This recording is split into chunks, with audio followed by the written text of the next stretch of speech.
जय श्री राधे, जय श्री कृष्ण। अद्भुत प्रसंग है उस समय का।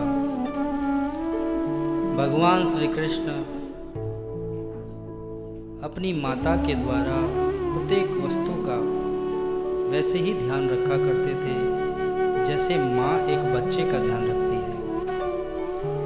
यशोदा मैया अपने पुत्र कन्हैया से उतना ही प्रेम किया करती थी जितना एक माँ अपने बच्चे से हृदय से प्रेम करती है, निस्वार्थ भाव से।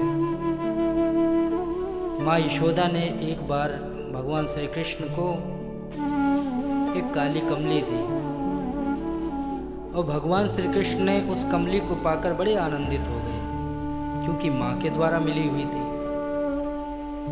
बड़े ही ध्यान रखा करते थे और भगवान श्री कृष्ण का नित्य नियम था समस्त ग्वाल वालों को साथ लेकर के गौ चारण करने के लिए जाया करते थे। गाय जब चरा करती थी तो भगवान एक वृक्ष की छांव के नीचे लेट जाया करते थे और सायंकाल को गोधूल बेला के समय भगवान पुनः अपने घर की ओर लौटते हैं तो माँ उनका वैसे ही स्वागत करती हैं, प्रतिदिन वैसे ही स्वागत किया करती थी जैसे आज ही कन्हैया कहीं लौट कर के आया है। यशोदा मैया खोल की बढ़िया लाला आयो री। माँ जैसे ही अपने बालक की आवाज को सुनती है दौड़ती है आरती की थाली इत्यादि तैयार करके और भगवान श्री कृष्ण का स्वागत के लिए चल पड़ती है। नित्य नियम था। एक दिन की बात, भगवान श्री कृष्ण गौचारण करने के लिए गए। गोधूल वेला के समय लौट रहे थे, परंतु आज जो यशोदा मैया ने काली कमली भगवान श्री कृष्ण को दी थी वो आज वहीं रह जाती है, वृक्ष के नीचे ही।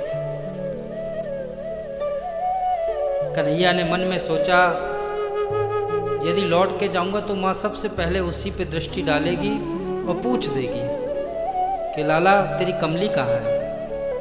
अब भगवान को लगा कि भाई अब लौट के जा पाना तो असंभव सा है, कल जा कर के ढूंढ लूँगा, लेकिन आज कोई बहाना लगा दूंगा। जैसे ही घर पहुँचे, माँ का नित्य नियम था आरती लेकर के आया करती थी और स्वागत किया करती थी। लेकिन जैसे ही आरती करने लगी यशोदा मैया तो आज उनकी दृष्टि उस कमली पे चली गई और पूछ दिया, लाला अरे तेरी वो कमली नजर नहीं आ रही, कहाँ गई। कन्हैया घबराए, जिस बात का डर था आज वही हो गया। माँ ने इतने दिनों से नहीं पूछा, आज पहली बार पूछ दिया। कन्हैया ने बहाना लगाया, अरे माँ क्या बताऊं, कमली है ना तो यमुना जात बही। यमुना जात बही। यशोदा मैया ने कहा, लाला तेरी बात ये मुझे समझ नहीं आई। क्यों? क्योंकि मैंने तेरी एक कथा सुनी है कि एक छोटी सी गेंद के पीछे तो यमुना जी में छलांग लगा दी थी और ये तो इतनी प्यारी कमली थी, मैंने अपने हाथों से तुझे प्रदान करी थी। तो यशोदा मैया ने जैसे ये बात कही तो कन्हैया ने कहा, मेरी बात तो पूरी होने दे माँ। जैसे ही मैं यमुना के तट पे जाने लगा उस कमली की खोज के लिए, इतने में एक कहत लाला तोरी कमली वन की गैल गई, वन की तरफ चली गई। वन की तरफ जैसे ही मैं जाने लगा लेकिन वहां नहीं मिली। कन्हैया को लगा अब क्या करूं। माँ ने कहा, बेटा वन की तरफ गया तो क्या वहां मिली। लाला ने कहा, वहां मुझे कमली तो नहीं मिली, लेकिन मैया जैसे ही मैं वन की तरफ जाने लगा ना तो इतने में दूसरा वाला आया, उसने आवाज लगा दी, एक कहत लाला तोरी कमली सुर भी चबाए लई। मैया ने कहा, बेटा यदि गाय ने चराई होगी तो कुछ तो टुकड़े अवशेष बचे होंगे, चल मेरे को दिखा कहाँ गाय ने चराई। अब कन्हैया को लगा यदि माँ चल पड़ेंगी तो आज झूठ पकड़ा जाएगा। तो यशोदा मैया से कन्हैया कहते, मैया तेरी बहुत बुरी आदत है, अरे मेरी बात तो पूरी होने दे, मेरी बात पूरी होने दे। जैसे ही मैं सुरभि की तरफ जाने लगा तो एक कहत लाला तोरी कमली चोरी हो गई। यशोदा मैया ने कहा, बेटा ये बात मेरे समझ में नहीं आई। क्यों? क्योंकि जो खुद चोरों का सरदार हो उसके घर में चोरी। अब लाला को लगा कि ऐसे तो बात पकड़ी जाएगी, तो क्या किया कि मैया जैसे ही मैं जाने लगा ना चोरी की वस्तु खोजने, तो एक कहत लाला तोरी कमली राधा चुराए नहीं। अब ये बात इसलिए बोल दी थी कन्हैया ने कि माँ बरसाने जाने वाली नहीं, और बात यही समाप्त हो जाएगी। लेकिन मैया ने तुरंत कहा कि रथ को तैयार करो, चल बूझत हूँ राधा सो, चल बैठ मेरे साथ रथ में और बरसाने चल के राधा जी से पूछ के आती हूँ। अब कन्हैया को लगा अगर मैया गई बरसाने तो बात पकड़ी जाएगी, जितनी झूठ मैंने बोल दिए वो सारे सत्य आज झूठ हो जाएंगे। तो क्या किया, भगवान का एक बल है और बालकों का भी एक बल है। क्या? बालक की जब कोई बात समझ नहीं आता तो बालक रोने लग जाते हैं। जैसे ही भगवान रोने लगे, माँ यशोदा को दया आ गई और गोद में बैठा के हृदय से लगा लिया, लाला तेरे पीछे ऐसे हजारों कमलियां कुर्बान हैं, भूल जाती हूँ उसको। ये बात तो यहीं समाप्त हो गई, परंतु दूसरी बात एक चालू हो गई, प्रारंभ हो गई। किसी ने जाके राधा जी से कह दिया कि जिनसे तुम इतना प्रेम करती हो ना, जानते हो उन्होंने तुम्हारे ऊपर चोरी का इल्जाम लगाया है। राधा जी को जब ये बात पता चली कि चोरी का इल्जाम, और जब चोरी का हम पे इल्जाम लगाया है तो आज हम चोर बनेंगे भी। समस्त सखियों को लेकर राधा जी जाती हैं किस जगह, जहां भगवान गौचरण करते हैं।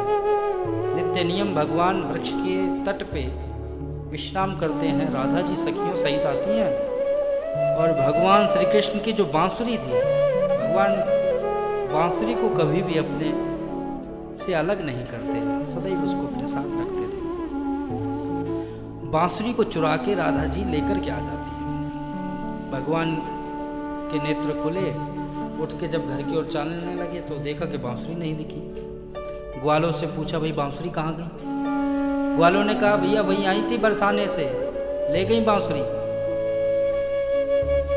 और राधा जी उस बांसुरी को लेकर के यमुना के कूल कदम्ब के मूल ठाड़ी है के लालन तिहारे गात सुख पाइयों, और ब्रज बस करने को बांसुरी बजाई तुम, और तुम्हें बस करने को बांसुरी मैं बजाई।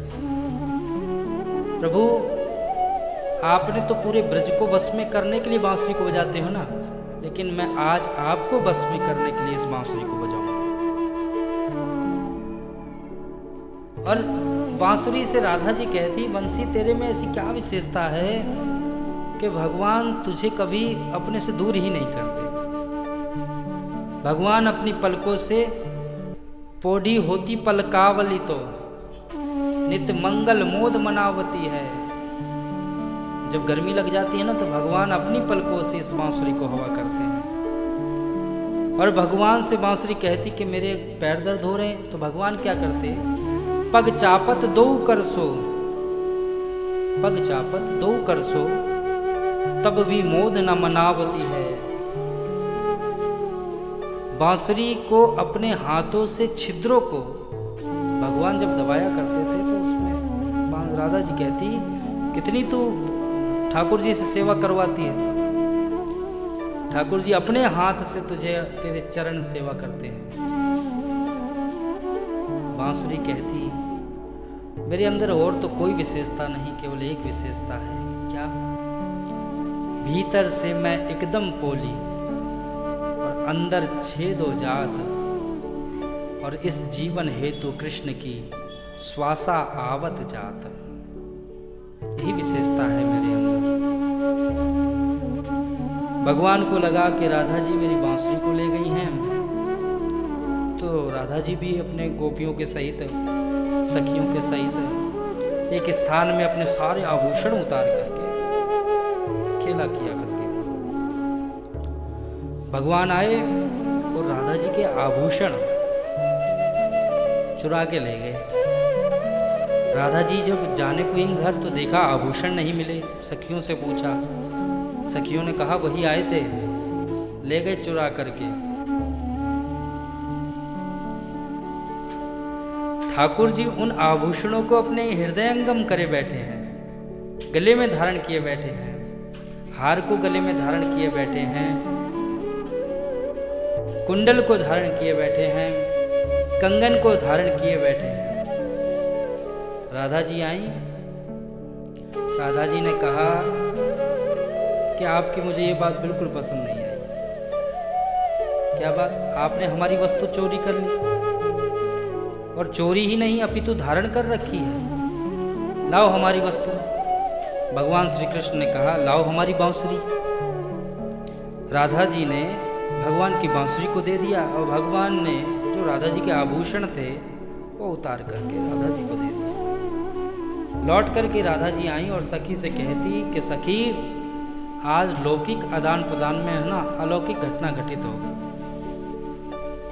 क्या अलौकिक घटना घटित हो गई? राधा जी कहती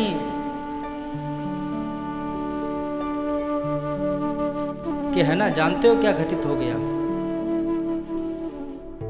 मैंने है ना भगवान की बांसुरी को हृदय से लगाया, बांसुरी को बजाया, तो उर्माल ये धरे मुरलीधर माला, उन्होंने मेरी माला को धारण कर लिया। और जैसे ही आदान प्रदान किया ना, मैं मुरलीधर की दई और उर्माल दिए मुरलीधर माला, मैंने उनकी बांसुरी को दे दिया, उन्होंने मेरी माला हार इत्यादि को दे दिया। तो सखी ने कहा, भैया ऐसा क्या आदान प्रदान में क्या अलौकिक घटित हो गया? राधा जी कहती, पहले नहीं अब घटित हुआ है। क्या? जिस दिन से मैंने उनकी बांसुरी को दिया है ना, तब से मैं उनकी हो गई हूँ और सदैव वो मेरे लिए हो गए हैं। यही जीवन का सत्य है। हम हमेशा भगवान के लिए हो जाएं और सदैव भगवान हमारे लिए हो जाएं।